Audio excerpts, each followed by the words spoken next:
కొబ్బరి లడ్డు ఎలా చేసేద్దాం చూసేద్దాం రండి. దానికి కావాల్సింది బెల్లం, కొబ్బరి తురుము. ఇప్పుడు 1 కప్పు పావు బెల్లంకి 2 కప్పులు కొబ్బరి తురుము పడుతుంది. నేను ఒక ప్యాన్ తీసుకుని దానిలో ఫస్ట్ 1 కప్పు పావు బెల్లం యాడ్ చేశాను.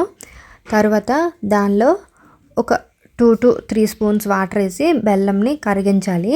చూసారా, సిమ్లోనే పెట్టి ఎప్పుడైనా కానీ ఇలాంటివి చేసుకోవాలండి. ఎందుకంటే మాడిపోతుంది బెల్లం, త్వరగా పాకం రాకుండానే ముందుగానే మాడిపోతుంది. కాబట్టి ఇలా మధ్య మధ్యలో బెల్లం కరిగేంత వరకు అలా కలుపుతూనే ఉండాలి. మీరు ఇంకా త్వరగా అయిపోవాలని చెప్పి హైలో పెట్టారంటే మాత్రం మాడిపోతుంది. మాడు వాసన వచ్చేసి బెల్లం టేస్ట్ మారిపోతుంది. మీరు ఏదైతే చేయాలనుకుంటున్నారో అలా చేయకూడదు. ఎందుకంటే సిమ్లోనే పెట్టి దాన్ని మధ్య మధ్యలో కలుపుతూ ఇలా చెక్ చేస్తూ ఉండాలి. చూసారా, మధ్యలో వాటర్ 1 కప్లో వాటర్ వేసి ఇలా చెక్ చేయాలి అది ఎంతవరకు పాకం వచ్చిందా అని చెప్పి. చూసారా, ఇంకా రాలేదు అది అలా అన్నమాట.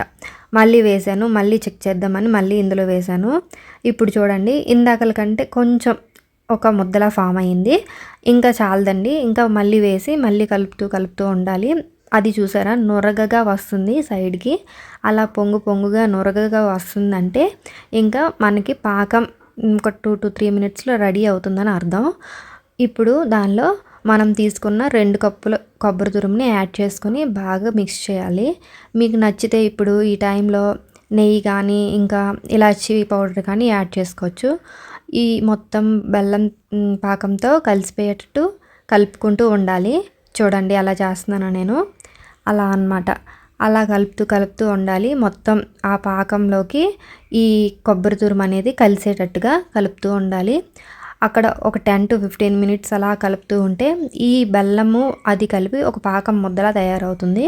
చూడండి, దగ్గరగా అయ్యింది కదా, కొబ్బరి తురుము అది కలిపి అలా దగ్గరగా అయ్యి ఆ ప్యాన్కి అంటకుండా మనకి చూసారా ఎలా వచ్చిందో, అలా వచ్చేంత వరకు వెయిట్ చేయాలి.